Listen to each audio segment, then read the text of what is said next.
How do we access elements in an array? We use this square bracket notation, the same technique we've used in accessing elements in a matrix. But before we do that, let's create an array. Okay, so two vectors, vec1 and vec2. Let's create that. The next thing is to create the labels. We're going to add to our table, right? The column names, the row names, and the labels for our matrix. Okay, so let's create that. The next thing, we now create our array using this array function. We supply the data. We just created that in form of vectors.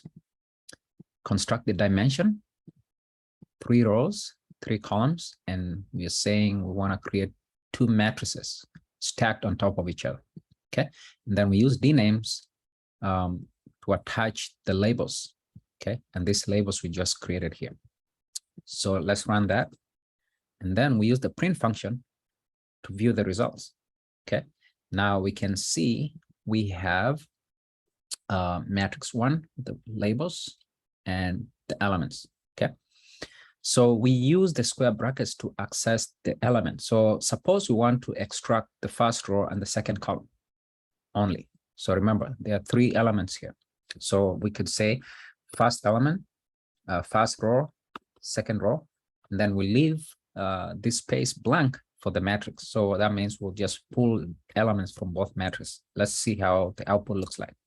So we picked 6 and 1. So you can see the intersection between first row, second column, and then first row, second column for the second matrix. That's what we have here. Okay. What if we want to extract only the first row and the second column from the first matrix? Then here we're going to be explicit. So first column, second column, first row, second column, and first matrix. So if we do that, we only have a single value. This single value you can see is here. Okay. Again, what if we just want to extract specific elements from either the rows and the columns? Okay. So here we can use the C function. So we could just say, hey, we want to access the first row and the second column. The first row and the second row, right? Comma, and we can leave that. Remember, always to make sure, even if you're not going to include anything, just make sure you leave this blank space. So space for column and space for that. So if we do that, this only extracts both rows from both matrices. Okay. We could also say here, okay, maybe we want to extract from the column. Okay. Similarly here, we could just leave the space blank for rows and then use the C function.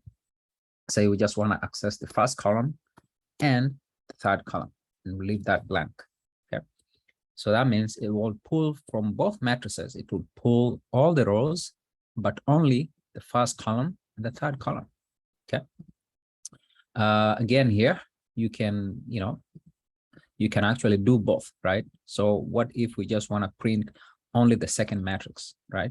Just say comma, leave blank for rows, comma, leave blank for columns, means we're pulling all the records or elements, and then supply 2.